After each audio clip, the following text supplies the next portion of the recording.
आपकी समझ में तो आ रहा है ना, मैं पढ़ा रहा हूँ। ऐसा तो नहीं है कि जैसे आपके बिल्कुल ही नहीं आ रहा और मैं चल रहा हूँ आगे। हैं?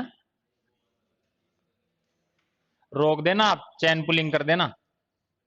ट्रेन में बैठे हो ना कभी, है ना, स्टेशन निकल जाए गलती से तो चैन पुलिंग कर देते हैं ना, वैसे कर दिया करो, आप रोक दिया करो मुझे। अपना क्या चल रहा था टॉपिक? पंचायती राज व्यवस्था, है ना? सही चल रहा है ना?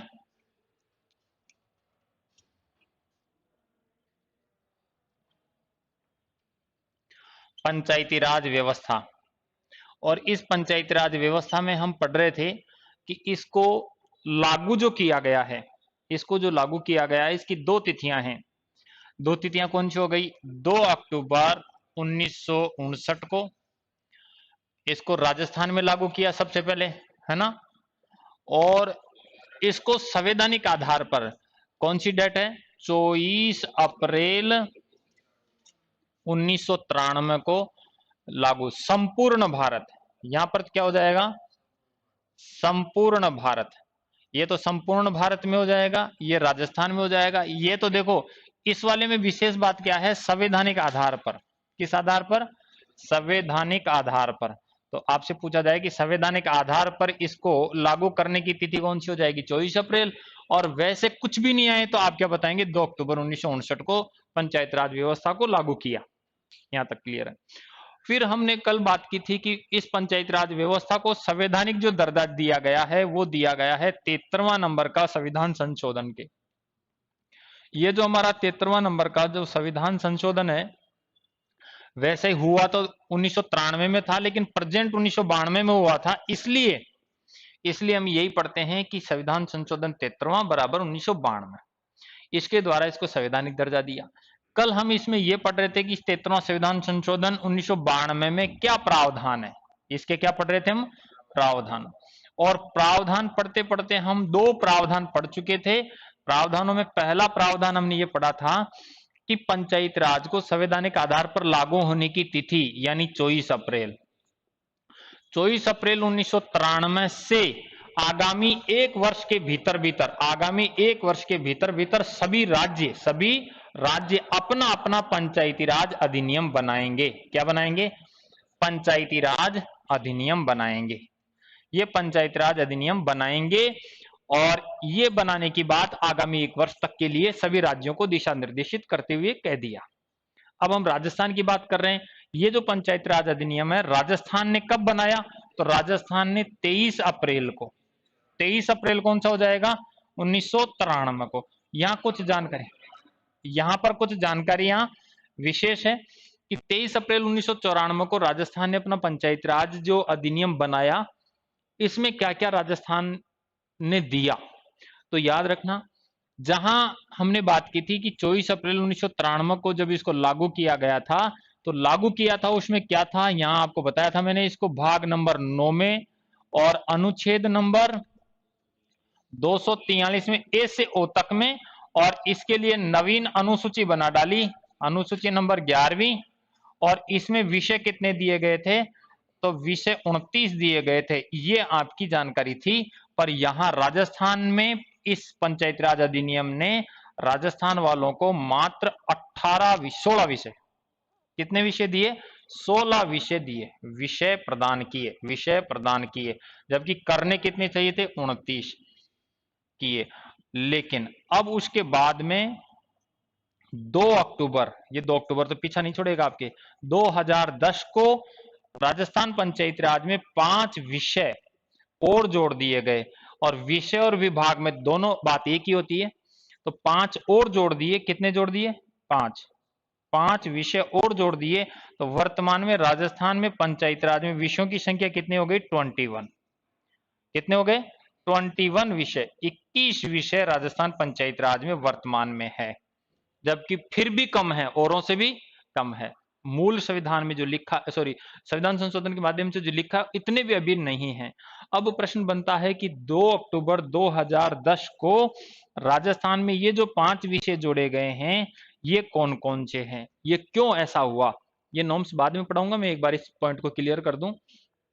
हुआ यूं था कि राजस्थान में सरपंचों ने, इधर सुनो मेरी बात, राजस्थान में सरपंचों ने बड़ा पैसा, मोटा पैसा खर्च करके तो चुनाव लड़ना प्रारंभ किया। सरपंच बनेंगे, प्रधान बनेंगे, और खरोद फिरोद करके बहुत जबरदस्त खर्चीले बन गए। चुनाव बहुत खर्चीले हो गए। जब चुनावी खर्चीले हो गए तो ये सोचने लग गए कि पैसा तो यहीं से निकलेगा, तेल तो तिलों में से निकलेगा। जो बात मुझे नहीं बोलनी चाहिए बोल रहा हूं। इन्होंने कहा कि हमें और एक अधिकार प्रदान किए जाएं, तब तो जाकर के कुछ हमारा गुजर बिसर होगा, नहीं तो हम क्यों बैठे हैं, नाम से तो सरपंच से क्या फर्क पड़ता है। इन्होंने 2010 में यहां जयपुर में पूरे राजस्थान के सरपंच, प्रधान, उप प्रधान, वार्ड पंच, ये सारे की मेरी कहानी सुनो, बहुत मजा आएगा। सारे के सारे यहाँ विधानसभा के सामने आकर के और घेराव कर लेते हैं, धरना दे देते हैं और बैठ गए, साहब हमें हमारी मांगे पूरी करो। मांगे पूरी करने के लिए साहब जबरदस्त इन्होंने आंदोलन किया, प्रदर्शन किया, अनशन किया, काले झंडे दिखाए सरकार को। अंततः सरकार इनकी बात को मानी। क्यों मानी? क्योंकि सरकार ने लाठीचार्ज करवाई। लेकिन लाठीचार्ज करने पर कई सरपंचों के सिर हलाल हो गए, हाथ पांव टूट गए, पानी और आंसू गैस के गोले दागे गए, परंतु उठ के नहीं गए। जैसे भेड़ है ना, भेड़ को चाहे पीछे से मार के खा जाए लेकिन वो भगेगी नहीं, वो स्थिति इन सरपंचों की हो गई। सरकार को ये स्पष्ट संकेत मिल गए कि ये भगेंगे नहीं, ये अनशन तभी तोड़ेंगे जब इनको हम कुछ देंगे। सरकार ने एक समिति बनाई, उस समिति का नाम था व्यास समिति। नाम क्या था? व्यास समिति। और व्यास समिति ने सिफारिश की, गिरधारी लाल व्यास की नहीं है ये, गिरधारी लाल व्यास कल मैंने 1973 में करवाई थी, ये केवल व्यास समिति है। व्यास समिति ने सिफारिश की कि हाँ बिल्कुल इनको वास्तव में एकाधिकार दिया जाना चाहिए, थोड़ा सा इनके भी शक्तियों को बढ़ाया जाना चाहिए। उसकी सिफारिशों को मानते हुए 5 विषय और दे दिए गए। और ये 5 विषय कौन कौन से हैं, एक बार यहां लिख ही देता हूं, पांचों के, जो 2 अक्टूबर 2010 को पंचायत राज को राजस्थान में दिए। ये 5 विषय क्रमशः देखना। प्राथमिक शिक्षा, एलिमेंट्री एजुकेशन, प्राथमिक शिक्षा। दूसरी बात करते हैं कृषि, एग्रीकल्चर, इनको व्याख्या करूंगा मैं। दूसरा है कृषि।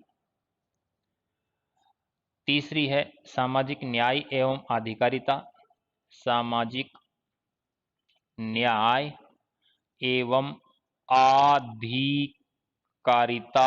ये विभाग है सारे के सारे, विभाग।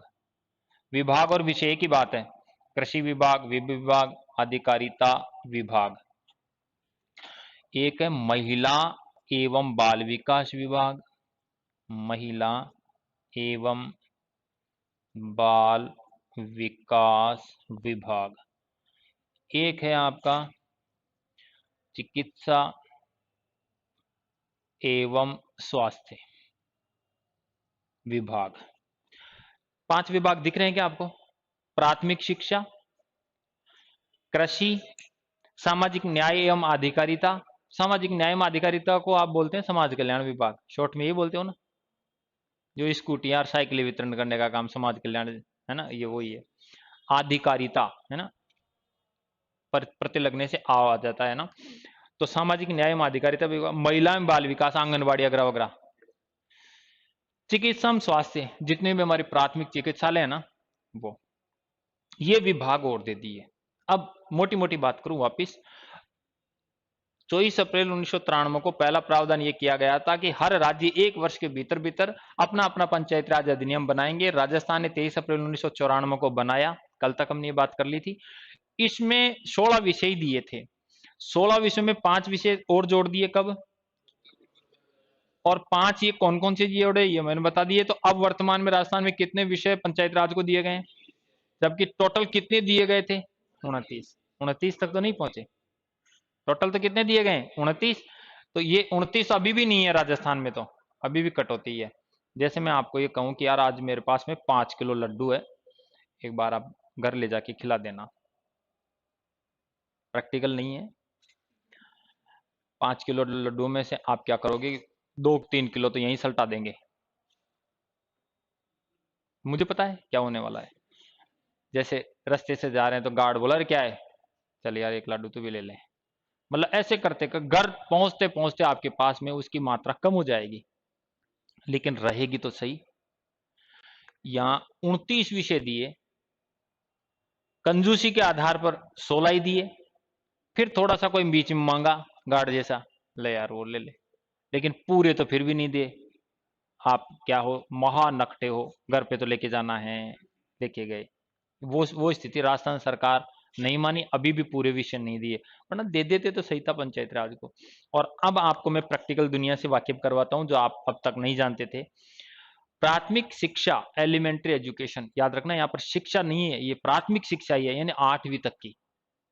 8वीं तक की विद्यालय में कोई भी प्रधान, उप प्रधान, सरपंच, वार्ड पंच, कोई भी एक टीचर लेट आता है, जल्दी चला जाता है, नहीं आता है छुट्टी कर लेता है, जिस दिन मान लो कोई भी नहीं आया तो लॉक लगा देता है। एक सरकारी विभाग, स्कूल एक गवर्नमेंट बॉडी है और उसके एक लॉक लगा रहा है एक जनप्रतिनिधि, उसके पास में क्या अधिकार है? ये अधिकार है, वो उसके अंडर में है। और पता है, लाल पेन लेकर के, और वो जो रजिस्टर ना, जैसे मान लो नहीं आया, लेट आया, तो लाल पेन से एब्सेंट ठोक देता है। ऐसा क्यों कर सकता है? क्योंकि वो अधिकार क्षेत्र में है। कब से है? 2010 से है। कई बार बहुत बुरी बुरी तरह से मतलब ट्रीट करते हैं, जिसमें मतलब जो 3rd ग्रेड के टीचर हैं उनको तो इतनी बुरी तरह ट्रीट करते हैं सरपंच, मतलब समझते ही नहीं है। क्यों नहीं समझते? उनके अधिकार क्षेत्र में है साहब, उनके अंडर में काम करते हैं। ऐसे सरपंच कहता है, मार साहब क्या है, 1 घंटे पहले कैसे जा रहे हो?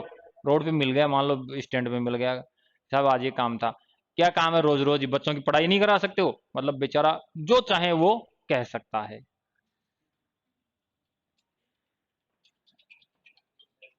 तो भाई पीछे पड़ गया भाई, क्या करूं इसका। तो दूसरा, ये तो समझ में आया। फिर कृषि विभाग, कृषि विभाग में ये कृषि का वो जो सेक्रेटरी होता है ना, सचिव बोलते हैं, ग्राम सेवक, है ना, 2 ग्राम सेवक होते हैं। एक ग्राम सेवक, तो ये जो वैकेंसी निकली हुई है, एक कृषि विभाग में ग्राम सेवक होता है जो खाद बीज यूरिया देने का काम करता है। वो उसकी बात कर रहा हूँ, एग्रीकल्चर वाला ग्राम सेवक की बात कर रहा हूँ। यूरिया के कट्टे आए, डीएपी के कट्टे आए, खाद आया, बीज आया, सरपंच जाके पूछा कितना आया, कितना वितरित किया, बाकी कितना है, हिसाब पूछ सकता है। क्यों पूछ सकता है? क्योंकि वो उसके अधिकार क्षेत्र में है।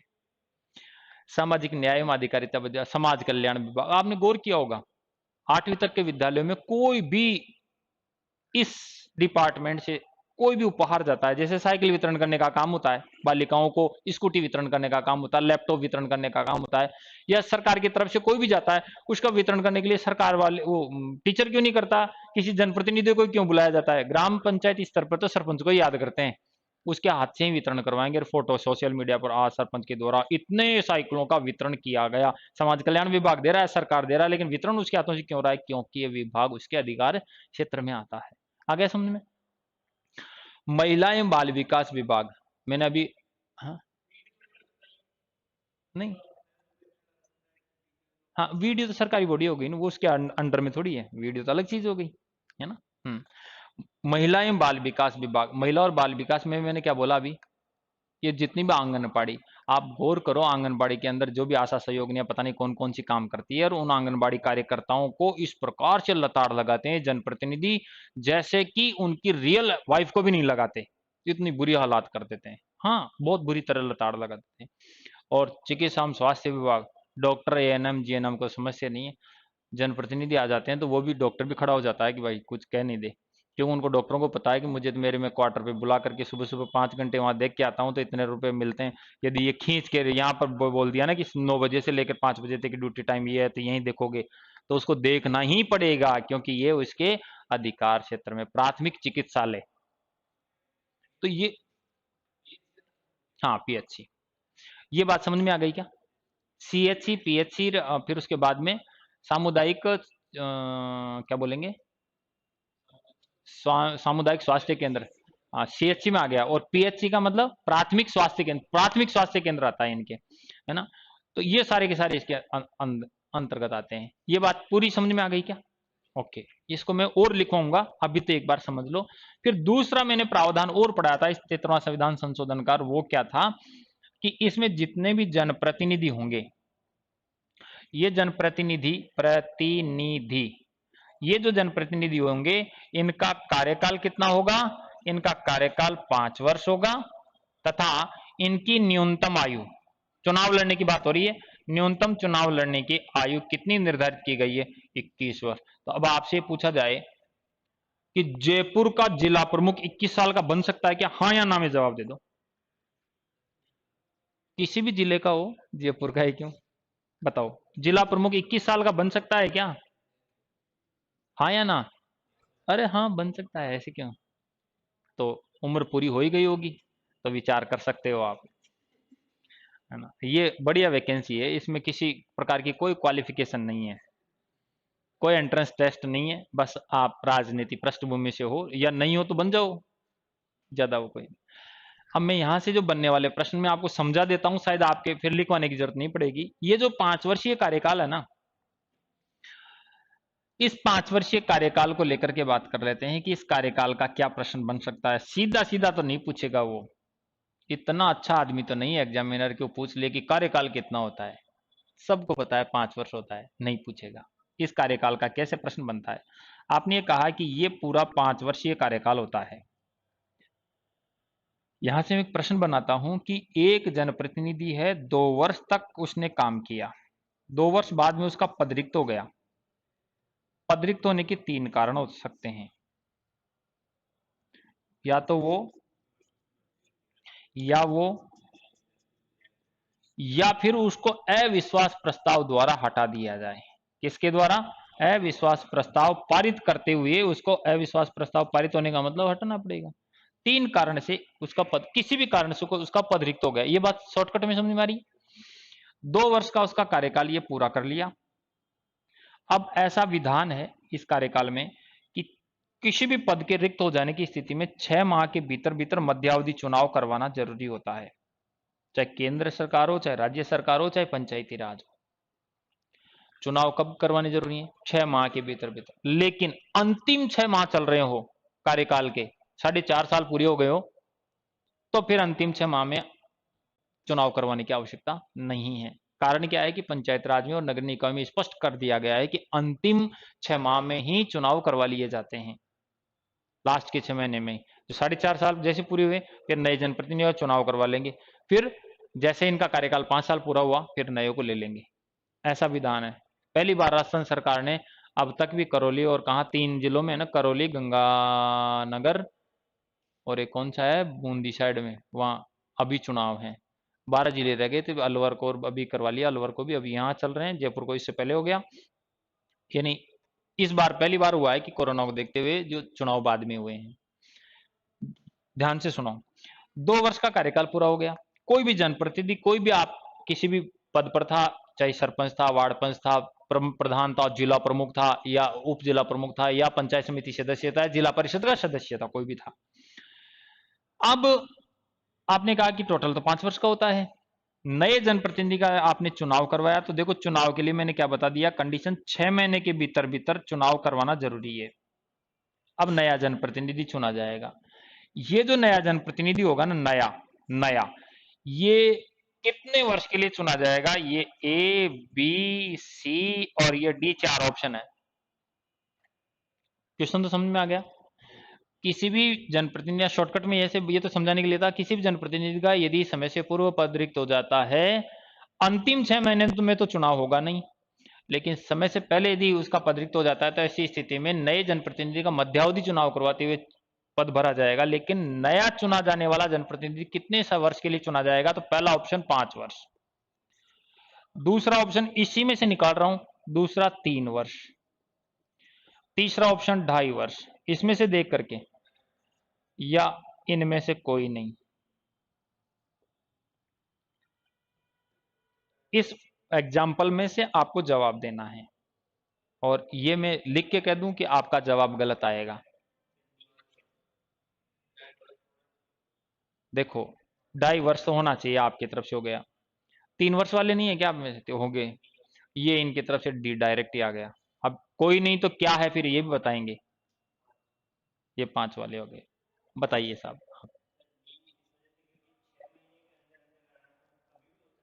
यस, भीतर भीतर करवाना जरूरी है, तो जरूरी नहीं है कि वो 6 महीने में हो, 2 महीने में हो गया, 2.5 महीने में हो गया, 3 महीने में हो गया, 4 महीने में हो गया, 4.5 में हो गया, कभी भी हो सकता है ना। और 5 वर्ष का कार्यकाल आम चुनाव से आम चुनाव तक होता है। आम चुनाव से आम चुनाव तक होता है, मध्यावधि का 5 वर्ष का कार्यकाल नहीं होता है।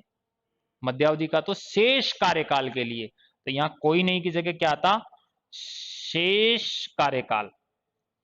अब यहां शेष कार्यकाल में सारी बातें सम्मिलित हो गई। शेष कार्यकाल का मतलब जैसे यहां 2 वर्ष 2 महीने में चुनाव गए, तो अब शेष कार्यकाल ये बच गया।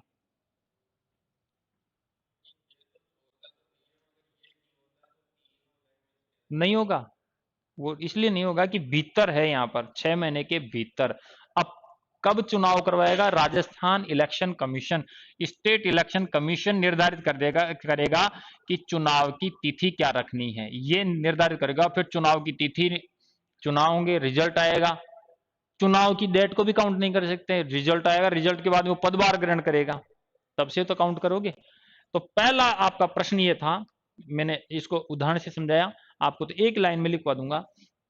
यदि किसी जनप्रतिनिधि का पद समय से पूर्व रिक्त हो जाए, रिक्त होने के 3 कारण हैं, तो ऐसी स्थिति में नए चुने जाने वाले जनप्रतिनिधि का कार्यकाल शेष बचा हुआ कार्यकाल होगा। अब शेष बचा हुआ कितना है वो हम लेस कर देंगे 5 में से। यहां तक क्लियर? लेकिन अंतिम 6 माह में चुनाव नहीं होंगे। यहां तक क्लियर? ओके। दूसरा प्रश्न, ये क्लियर समझ में आ गया? लिखवा दूंगा। यहां से लेकर यहां तक आपने 5 वर्ष बताया, ये शुरुआत कब से होती है? इस 5 वर्ष के कार्यकाल की शुरुआत कब से होती है? 5 वर्ष का कार्यकाल काउंट करोगे ना, कब से होती है? तो जैसे यहां पर मैंने एग्जाम्पल लिखा, एक उप सरपंच, नहीं सरपंच ही कर लो, सरपंच का कार्यकाल कब से शुरू माना जाता है? 5 वर्षीय कार्यकाल की शुरुआत बतानी है। 4 ऑप्शन, ए, बी, सी और डी।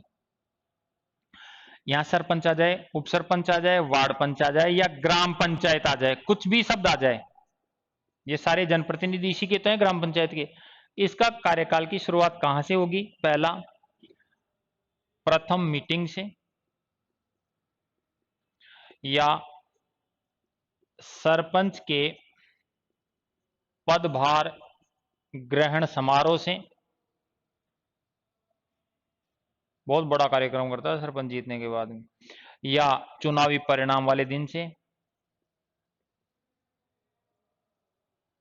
या इनमें से कोई नहीं।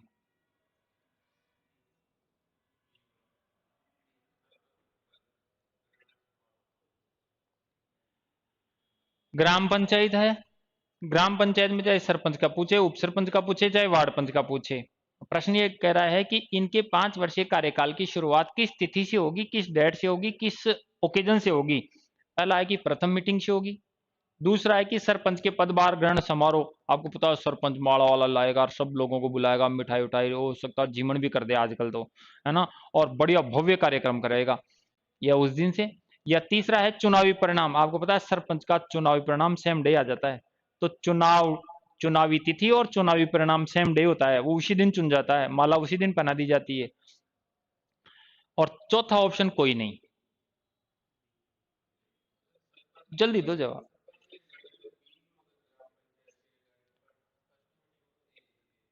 आप कोई सा भी मान लो, जवाब वही आएगा जो आप देंगे, लेकिन गलत दोगे आप, ये भी तय है। आपको डरा रहा हूं मैं ना, लेकिन डरा इसलिए रहा हूं कि ये प्रश्न है ना ज्यादातर स्टूडेंट्स के गलत होते हैं, किसी भी परीक्षा के अंदर गलत होते हैं। और मैं आज आपको ये इस प्रकार से पढ़ा दूंगा ना, तो अब आपके भविष्य में कभी गलत नहीं होगा। आप यूं समझो, चुनावी परिणाम और चुनावी तिथि दोनों सेम है, इसलिए नहीं होगा। क्यों नहीं होगा, मैं इसका लॉजिक समझाऊंगा। चुनाव के पदभार ग्रहण, पदभार तो पता नहीं कब ग्रहण करता है ये दादा भाई, पंडित जी के पास में जाएगा। सरपंच की कहानी सुने हो आप? वो पंडित जी के पास में जाएगा कि यार एक कोई बढ़िया सा मुहूर्त बता जो जिस दिन मैं सीट वीट पे बैठूं ऐसे। तो पंडित जी ऐसे थोड़ी कहेंगे कि यार पिछला का कार्यकाल इस तारीख को पूरा हो रहा है, आप इस तारीख से नहीं। पंडित जी तो ये देखेगा पतड़े में कि भाई आपके गुरु वो फला वो ये इतनी तारीख को बैठ रहा है, वो भी इतने बजे का बैठ रहा है, तो वो पंडित जी के आधार पे करेगा ना। ओके। यहां पर इस कोई नहीं की जगह मैं ऐसे लिख देता, पूर्व वाले ग्राम पंचायत का, पूर्व वाले ग्राम पंचायत का कार्यकाल जिस दिन पूर्ण हो रहा है उसके अगले दिन से, ऐसे लिखता तो भी गलत था, वो भी तो भी गलत था जवाब। तो इसका एप्रोप्रिएट आंसर क्या होगा? प्रथम मीटिंग से, प्रथम बैठक से। अब ये स्पष्ट है कि ग्राम पंचायत स्तर पर प्रथम बैठक उप सरपंच के चुनाव वाले दिन होती है। प्रथम बैठक कब होती है? उप सरपंच के चुनाव वाले दिन।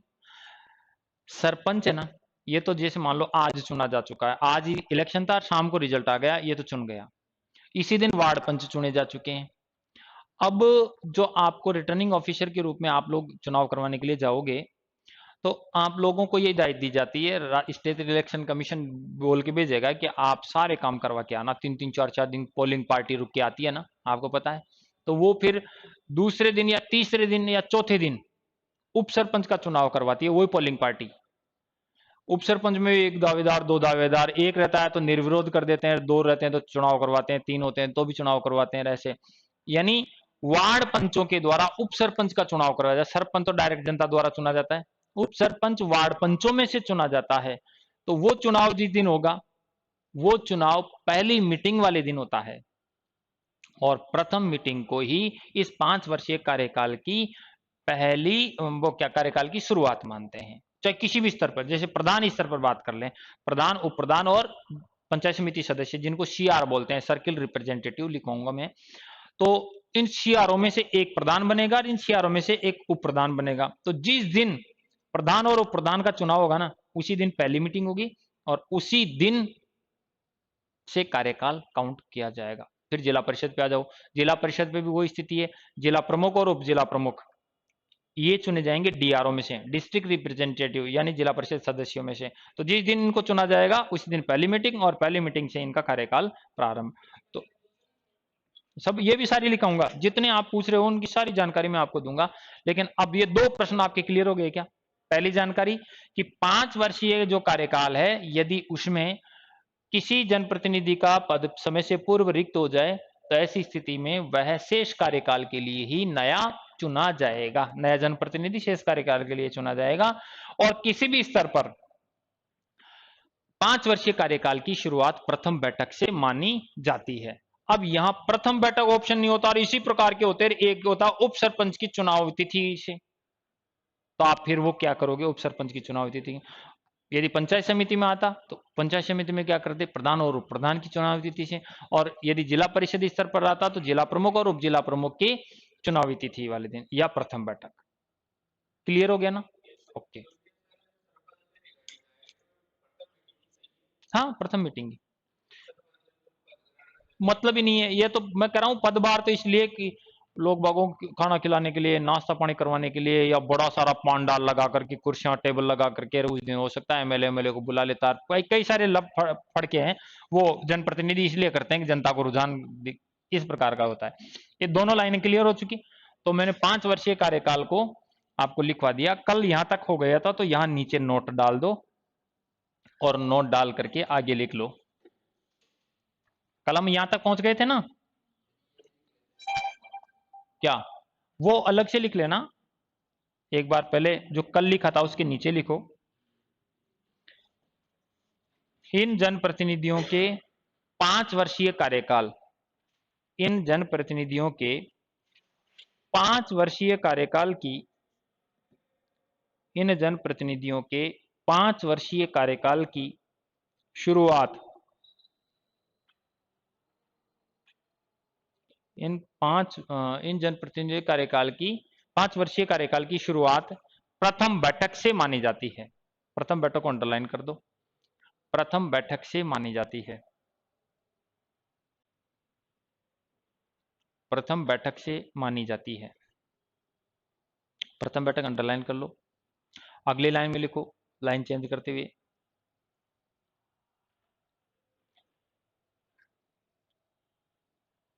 यदि किसी जनप्रतिनिधि का, यदि किसी जनप्रतिनिधि का पद रिक्त, पद रिक्त किसी भी कारण से हो जाए, यदि किसी जनप्रतिनिधि का पद रिक्त किसी भी कारण से हो जाए, किसी भी कारण से हो जाए, तो 6 माह के भीतर, 6 माह के भीतर नए जनप्रतिनिधि का चुनाव करवाया जाता है। 6 माह के भीतर नए जनप्रतिनिधि का चुनाव करवाया जाता है। 6 माह के भीतर नए जनप्रतिनिधि का चुनाव करवाया जाता है,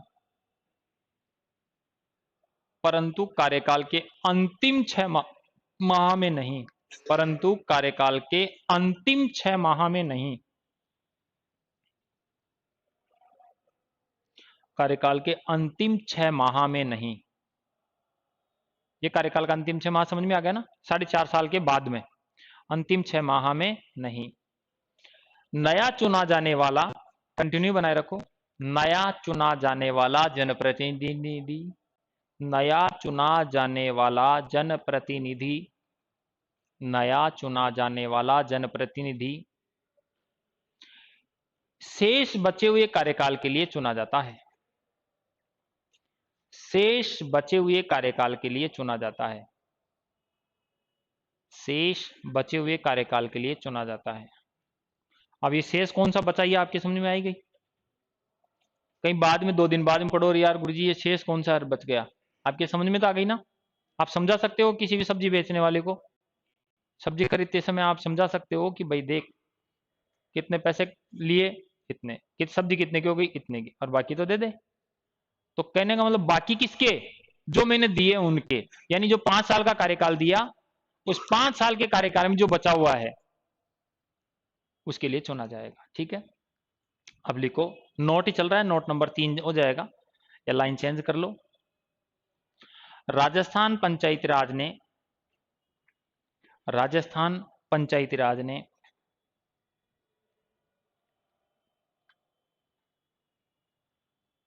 16 विषय प्रदान किए थे। 16 विषय प्रदान किए थे। 16 विषय प्रदान किए थे, परंतु 2 अक्टूबर 2010 को, परंतु 2 अक्टूबर 2010 को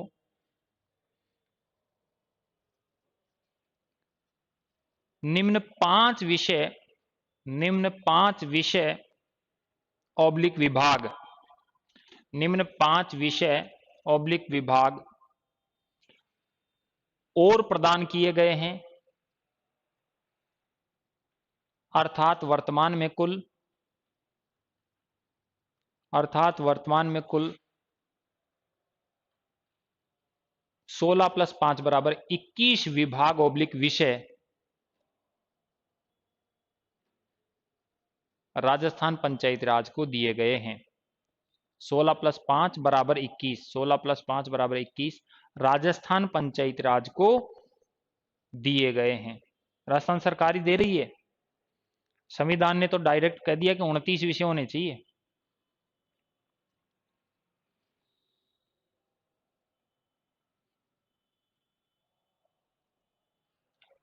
आ रहा है समझ में? राजस्थान पंचायती राज को वर्तमान में कितने विषय दे दिए गए? 21। ये 5 नवीन जो जोड़े गए थे, इन 5 के नाम लिख लो आप क्रम से। प्राथमिक शिक्षा विभाग, प्राथमिक शिक्षा विभाग, प्राथमिक शिक्षा विभाग।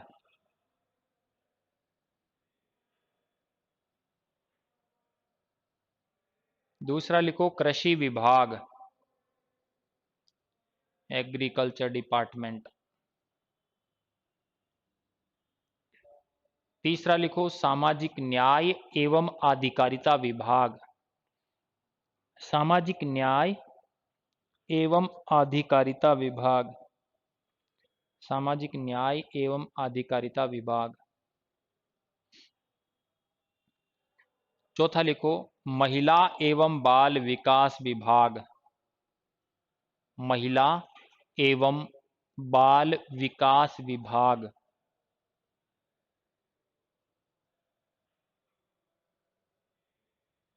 महिला एवं बाल विकास विभाग वर्तमान में किसको दिया है?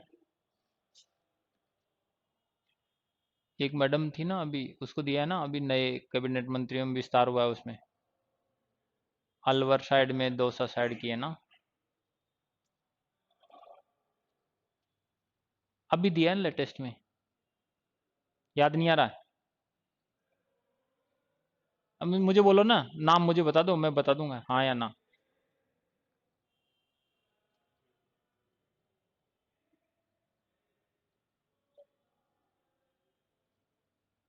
ममता भूपेश। किसको दिया है? ममता भूपेश को दिया है ना, वर्तमान में मंत्री है ममता भूपेश।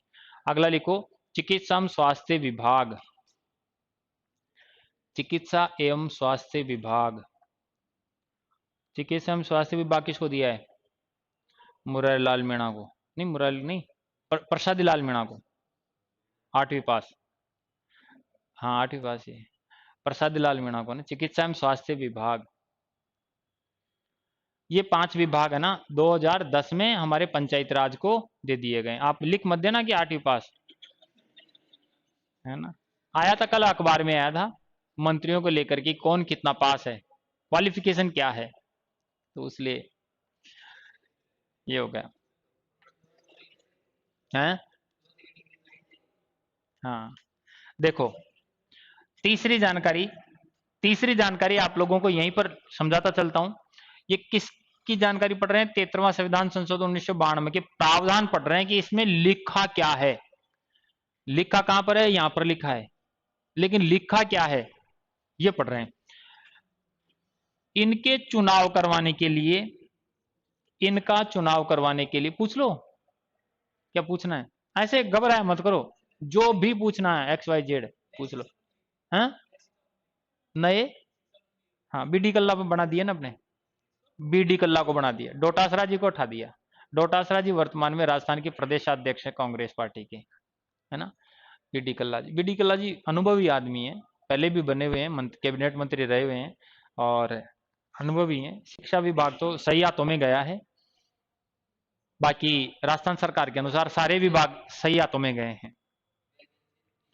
देखो, हाँ एक शॉर्टकट की जानकारी यह है कि चुनाव करवाने की बात आई पंचायत राज के, तो जो हमारा केंद्रीय निर्वाचन आयोग पहले से गठित था, देखना यहां मैं लिख रहा हूं, केंद्रीय निर्वाचन आयोग, निर्वाचन आयोग, सेंट्रल इलेक्शन कमीशन, इसको क्या लिखेंगे? Central election commission.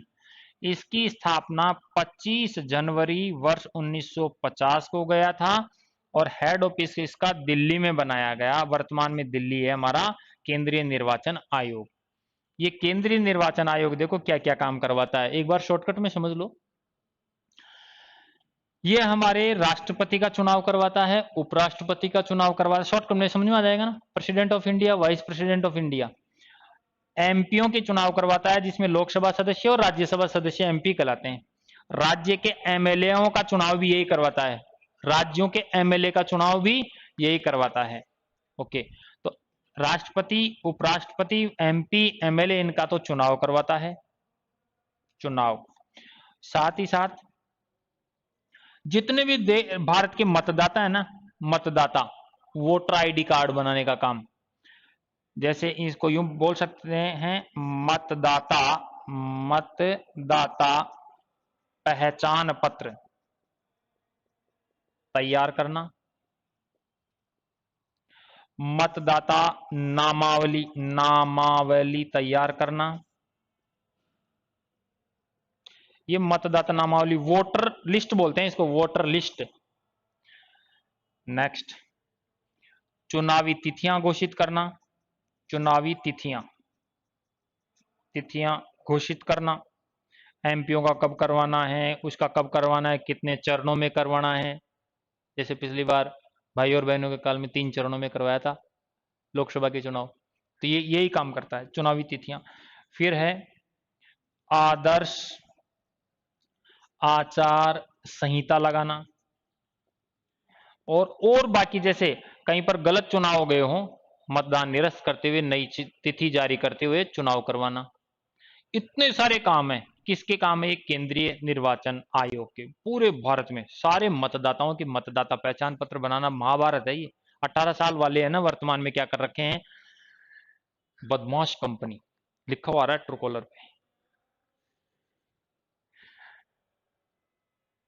ये पता नहीं यही टाइम ये चूज कर रखा है इसने। बहुत बड़ी महाभारत है। पहले तो 21 साल वाले को मतदाता मानते थे, अब तो 18 साल कोई कर दिया ना 61वां संविधान संशोधन 1989 के द्वारा। तो अब तो 18 साल वालों के नए नए मतदाता आ रहे हैं, तो उनके मतदाता पहचान पत्र, मतलब बहुत बड़ी महाभारत है। एक विभाग है, इसमें मुख्य निर्वाचन आयुक्त हुआ करता था। गौर से सुनना, उदाहरण से समझाऊंगा। इसमें एक अधिकारी हुआ करता था। एक अधिकारी का नाम क्या बोला मैंने? मुख्य निर्वाचन आयुक्त, एक हुआ करता था।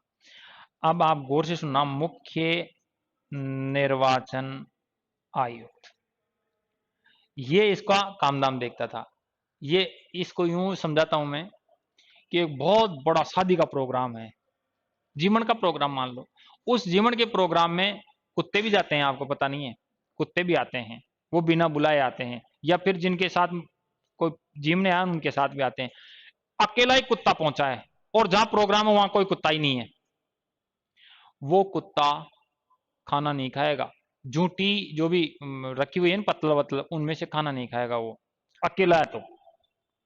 क्योंकि वो अपने ऊपर क्या जिम्मेदारी समझता है कि इतना बड़ा प्रोग्राम अकेला ऑर्गेनाइज करवा रहा हूं।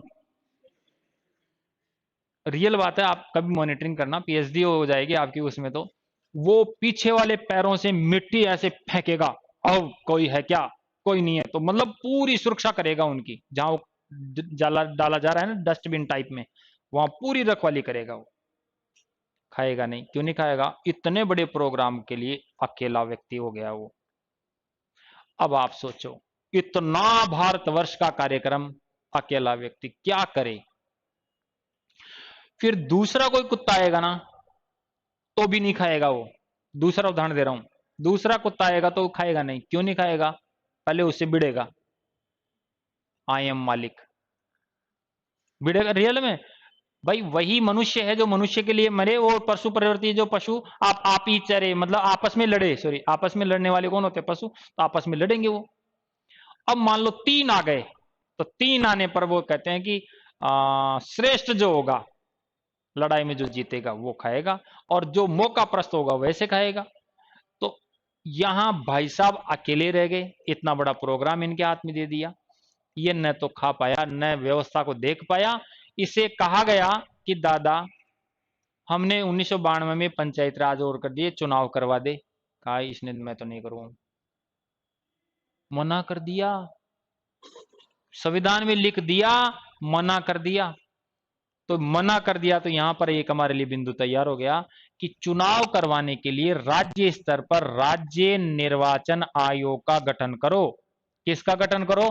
प्रत्येक राज्य अपने अपने राज्य के अंदर निर्वाचन आयोग का गठन करो, जो इनका चुनाव करवा सके। मना कर दिया। फिर केंद्र सरकार ने सोचा कि ये काम करते हैं, थोड़े से और इसमें अधिकारी लगाते हैं। फिर 1993 में, ये तो 1950 से 93 तक की कहानी होगी। 1993 में इसको बहुसदस्यीय बना दिया। बहुसदस्य का मतलब समझते हो ना? 1+2, एक मुख्य निर्वाचन आयुक्त, दो अन्य निर्वाचन आयुक्त, इसका मतलब 3 सदस्य हो गया। कितने सदस्य हो गए? अब आपसे पूछा जाए वर्तमान में केंद्रीय निर्वाचन आयोग कितने सदस्य ही? बहुसदस्य ही है। कितने सदस्य होते हैं? 3, जिसमें एक तो मुख्य और 2 अन्य। कब से है? 1993 से। 1950 में जब स्थापना हुई थी उस समय कितने थे? एक ही था। कब तक? 1993 तक अकेला ही था। अगला प्रश्न, 25 जनवरी को हम प्रतिवर्ष राष्ट्रीय मतदाता दिवस के रूप में मनाते हैं। ये देखो डेट कहां से निकल के आई है। हमारे भाइयों और बहनों ने, यहां लिख देता हूं, 2011 में 25 जनवरी को इसको राष्ट्रीय 61वीं वर्षगांठ पर, 50 से डायरेक्ट 2011 में 61 साल हो गए, तो 61वीं वर्षगांठ पर, कौन सी वर्षगांठ हो गई? 61वीं वर्षगांठ पर क्या मनाना प्रारंभ करवा दिया? राष्ट्रीय मतदाता दिवस। आपके समझ में आ गया कि राष्ट्रीय मतदाता दिवस 25 जनवरी को ही क्यों मनाया जाता है? तो आपका जवाब हो गया, क्योंकि 25 जनवरी 1950 को भारत में राष्ट्रीय निर्वाचन आयोग या केंद्रीय निर्वाचन आयोग या सेंट्रल इलेक्शन कमीशन जिसको बोलते हैं, उसका गठन हुआ था। इसलिए 2011 में केंद्र सरकार ने इसकी 61वीं वर्षगांठ से हमारे राष्ट्रीय मतदाता दिवस मनाना प्रारंभ कर दिया और हम प्रतिवर्ष अब 2011 से मनाते आ रहे हैं। सबकी समझ में आ गई? सच्ची बताना। ओके, तो केंद्रीय निर्वाचन आयोग, पूरी बात समझ में आ गई। अब आ जाओ इधर, और भी बहुत सारे काम रह गए हैं। राष्ट्रीय दल, क्षेत्रीय दलों को मान्यता देना, उनकी मान्यताओं को निरस्त करना, ये सारे काम ही सीखे हैं। आ जाओ इधर। अब प्रत्येक राज्य अपने अपने स्तर पर राज्य निर्वाचन आयोग का गठन करेगा। तो यहां प्रश्न आ जाए कि राजस्थान राज्य निर्वाचन आयोग का गठन कब हुआ? तो यहां पर 1994 में, ऐसे लिखवाता था आपसे पहले, अब आज आपको बढ़ाऊंगा। आज क्यों बढ़ाऊंगा कि अभी आरएस के अंदर प्रश्न आया, 4 विकल्प दिए और इनमें से कौन सा कथन सही नहीं है ना? ऐसे था क्या? हाँ, जो भी है। तो उसमें भाई साहब ने दिसंबर 1994 में राजस्थान राज्य निर्वाचन आयोग का गठन करवा दिया। मैं क्या कर रहा हूं, उस दिन यूट्यूब चैनल वालों ने साहब लाइव करवाना स्टार्ट कर दिया आंसर की, और साहब आंसर की दे रहे हैं। शाम को किसी के समझ में आया कि दिसंबर में नहीं, जुलाई में हुई थी इसकी तो स्थापना, तो वो कथन तो गलत हो गया। इसलिए याद रखना, अब मैं आज से आपको क्या लिखवाऊंगा, जुलाई 1994 को राजस्थान राज्य निर्वाचन आयोग का गठन हुआ। मुख्यालय, हेड ऑफिस कहां पर है? जयपुर। कहां पर है? जयपुर। आज ही जयपुर बोलते हैं, जयपुर ही बोलते हैं। शॉर्टकट में समझ में आया क्या? दोबारा सुन लो। इसने जब मना कर दिया कि मैं इनके चुनाव नहीं करूंगा, मेरे पास टाइम कहां है, जैसे उस कुत्ते को कहा खा ले यार अपन चलेंगे, वो नहीं खाए। तो जस्ट ये बात क्लियर हो गई। ओके, नंबर 3, नंबर 4 हो गई पैसा, वित्त। अब जगह नहीं है मेरे पास, वो रही ना, ये तो लिख ली ना अपन ने। हाँ, ये लिख ली, ये लो साहब, ये जगह मिल गई। वित्त की बात आई तो केंद्रीय वित्त आयोग पहले से गठित था। केंद्रीय वित्त आयोग से कहा कि भाई पैसे दे, जैसे घर वालों से आप कहते हो पैसे दो, एक बार कोचिंग की दे देंगे, 2 बार दे देंगे, 3 बार दे देंगे, बार बार तो आपको मना कर देंगे ना, कुछ नहीं है हमारे पास। इस केंद्रीय वित्त आयोग ने राज्यों को इन पंचायत राज के निकायों को पैसा देने से मना कर दिया। फिर बेचारे क्या करते, जिनको तैयारी करनी थी वो कुछ प्राइवेट जॉब करने लग गए, पार्ट टाइम काम करने लग गए, और फिर भी पढ़ाई करे। तो सेम इसके साथ में ये समझ, हर राज्य अपने अपने स्तर पर राज्य निर्वाचन आयोग का गठन करने लग गया, सब राज्य। तो बताओ पैसा कहां से मिलेगा? सब राज्य क्या करेंगे, राज्य वित्त आयोग का गठन करेगा। क्या करेगा भाई? राज्य वित्त आयोग का गठन करेगा, और प्रत्येक राज्य में राज्य वित्त आयोग होगा और वही इनको पैसा देगा। क्लियर हो गई? केंद्रीय वित्त आयोग ने मना कर दिया। अब बात यहां आ जाती है कि राजस्थान की क्या स्थिति है। राजस्थान में प्रथम राज्य वित्त आयोग का गठन कब हुआ? 1995 में। कब हुआ? 1995। प्रति 5 वर्षों के लिए राज्य वित्त आयोग का गठन होना प्रारंभ हो गया, प्रति 5 वर्षों के लिए। तो देखो, पहला वित्त आयोग कब गठित हुआ? 1995 में। कब तक चला होगा? 5 वर्षों के लिए, 2000 तक चला होगा। फिर दूसरा गठित कब हुआ? 2000 से लेकर 2005 तक चला होगा। तीसरा वित्त आयोग 2005 से लेकर के 2010 तक चला होगा। चौथा वित्त आयोग 2010 से लेकर के 2015 तक चला होगा। पांचवा वित्त आयोग 2015 से लेकर के 2020 तक चला होगा। और छठा वित्त आयोग वर्तमान में चल रहा है, 2020 से प्रारंभ हुआ होगा और 2025 तक चलेगा। आ रहा है क्या समझ में? तो प्रश्न पहला पूछता है कि राजस्थान में प्रथम वित्त आयोग का गठन कब हुआ? तो राजस्थान में प्रथम वित्त आयोग का गठन 1995 में हुआ। वित्त आयोग का गठन राज्यपाल करता है, केंद्रीय वित्त आयोग का गठन राष्ट्रपति करता है। राज्य वित्त आयोग का गठन कौन करेगा? राज्यपाल करता है। कितने वर्षों के लिए? 5 वर्षों की। क्या करता है? पैसे का काम करता है ये। यहां पर आपको मैं इनके अध्यक्ष भी लिखवा देता हूं। प्रथम वित्त आयोग का कौन था, दूसरे का कौन था, लिखवा दूं? ओके, प्रथम का के गोयल था। के गोयल। प्रथम वित्त आयोग किसकी अध्यक्षता में, किसके नेतृत्व में गठित हुआ? तो आप क्या बताएंगे? के गोयल। फिर दूसरा वित्त आयोग, आपने हीरालाल देवपुरा का नाम सुना है, राजस्थान के सबसे कम समय के लिए बने जाने वाले मुख्यमंत्री। क्या नाम है? हीरालाल देवपुरा। आप एसएमएस के सामने जाना कभी, एसएमएस के सामने इनके घर है हीरालाल देव। फिर तीसरा था माणिकचंद सुराणा। आप तो कोई बात नहीं है, माणिक क्या है, माणिक चंद सुराणा। और माणिकचंद सुराणा, के गोयल, हीरालाल देवपुरा, माणिकचंद सुराणा। और क्या करूं मैं फिर, एक और रह गया भाई साहब, बीच में रह गया कौन सा माणिकचंद। ज्योति किरण तो यहां पर थी, यहां पर कौन थी, ज्योति किरण। दूसरे में आ गया बी डी कल्ला, यहां लिख देता हूं बी डी कल्ला, नहीं नहीं नहीं, सही है सही है सही है, ये रहा। यहां पर तो बी डी कल्ला हो गया, बी डी कल्ला सही हो गया। और यहां पर लिख दो ज्योति किरण। और वर्तमान का आप खुद बता देना, हाँ। अभिमन्यु सिंह, प्रद्युमन, हमारे अशोक लाहोटी जी को भी प्रद्युमन सिंह, अशोक लाहोटी सदस्य। देखो एक बार मैं पुनः बोल देता हूं, प्रत्येक राज्य अपने अपने स्तर पर राज्य वित्त आयोग का गठन करेगा। राजस्थान में पहला वित्त आयोग का गठन 1995 में हुआ, प्रति 5 वर्ष के लिए। पहले वित्त आयोग का अध्यक्ष के गोयल, दूसरे का हीरालाल देवपुरा, तीसरे का माणिकचंद सुराणा, चौथे का बी डी कल्ला, पांचवें का ज्योति किरण, और वर्तमान में जो छठा चल रहा है उसका कौन है, प्रद्युमन सिंह। इस प्रकार से प्रत्येक राज्य में ये हो गया। आ गया यहां तक समझ में, कितने पॉइंट, 4 पॉइंट। अब 4 पॉइंट के बाद में 5वां पॉइंट, छठा पॉइंट। देखो ऐसे कहा गया कि एससी एसटी महिलाओं को नियमानुसार आरक्षण दिया जाएगा। आरक्षण की बात हो रही है, आरक्षण इन आरक्षण आरक्षण नियमानुसार दिया जाएगा, लेकिन ओबीसी को आरक्षण राज्य चाहे तो दे, राज्य यहां सब लिख दूं, ओबीसी को राज्य चाहे तो दे चाहे ना दे, ये राज्य के स्वविवेक पर छोड़ा गया। ये बात समझ में आ गई, शॉर्टकट में लिखूंगा। एससी एसटी और महिलाओं को नियमानुसार आरक्षण दिया जाएगा।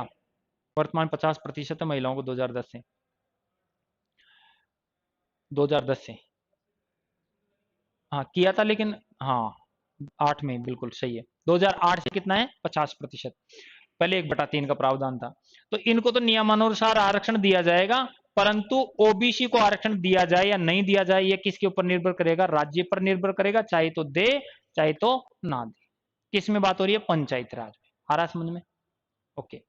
नेक्स्ट छठा पॉइंट है, 3 स्तर है ना इसके, ग्राम पंचायत, पंचायत समिति और जिला परिषद। ग्राम पंचायत, पंचायत समिति और जिला परिषद, 3 स्तर है ना। तो 3 स्तरों में जो मध्य स्तर है ना, ये पंचायत समिति वाला, यदि किसी राज्य की 20 लाख से 20 लाख से हाँ 20 लाख से कम आबादी है तो मध्य स्तर को चाहे तो लागू करें अथवा ना करें, या 20 लाख से ज्यादा है तो वो बीच वाले को लागू करेगा।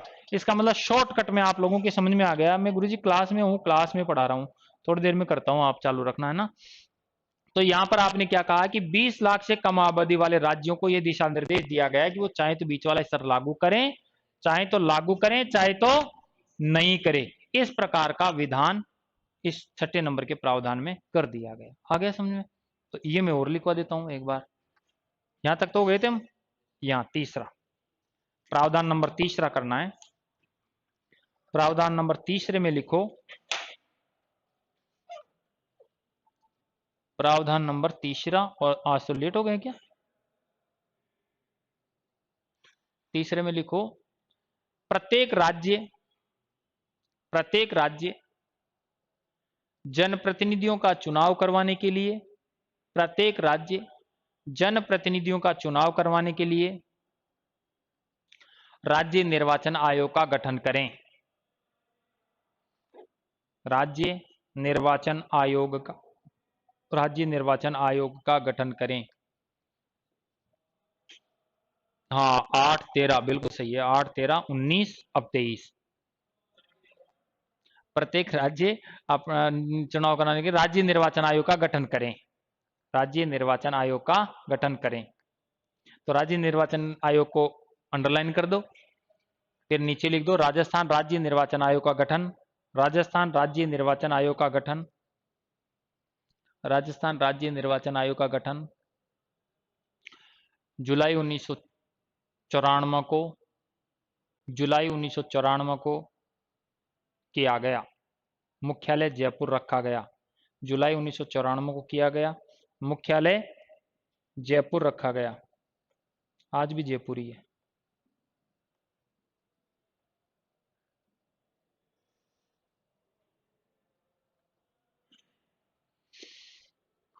चौथा लिखो, सभी निकायों को, पंचायत राज की बात हो रही है, वित्त पोषण हेतु, सभी निकायों को वित्त पोषण हेतु राज्य वित्त आयोग का गठन किया जाए। सभी निकायों को वित्त पोषण हेतु, वित्त पोषण का मतलब पैसे देने हेतु, वित्त पोषण हेतु राज्य वित्त आयोग का गठन किया जाए।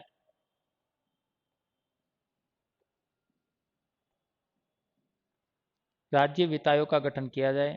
राजस्थान में प्रथम वित्त आयोग, राजस्थान में प्रथम वित्त आयोग के गोयल की अध्यक्षता में 1995 में गठित हुआ। वित्त वर्ष कंटिन्यू बनाए रखो। राजस्थान में प्रथम वित्त आयोग 1995 में के गोयल की अध्यक्षता में गठित हुआ। के गोयल की अध्यक्षता में 1995 में प्रथम वित्त आयोग का गठन हुआ। अब यहां मैं डेट नहीं लिखवाया ना, कब से कब तक चलता है, तो वित्त वर्ष लिखवा रहा था मैं तो, फाइनेंशियल ईयर। आपके कॉमर्स भी है क्या? नहीं है क्या? इकोनॉमिक्स, इकोनॉमिक्स नहीं है। वित्त वर्ष जानते हो क्या आप लोग, कौन सा होता है? 1 अप्रैल से प्रारंभ होता है, 31 मार्च तक चलता है। तो 1 अप्रैल से तो शुरू हुआ 1995 में, और कब तक चला होगा? 2000 की 31 मार्च तक। तो वित्त वर्ष लिख लो आप, 1 अप्रैल से 31 मार्च तक चलता है। वित्त वर्ष 1 अप्रैल से 31 मार्च तक चलता है।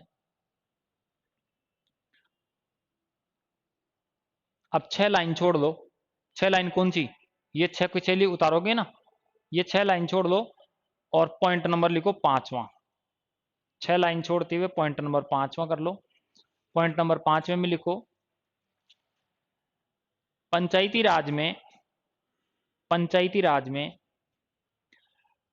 SC, ST, पंचायती राज में SC, ST, महिलाओं को, SC, ST, महिलाओं को नियमानुसार आरक्षण दिया जाएगा।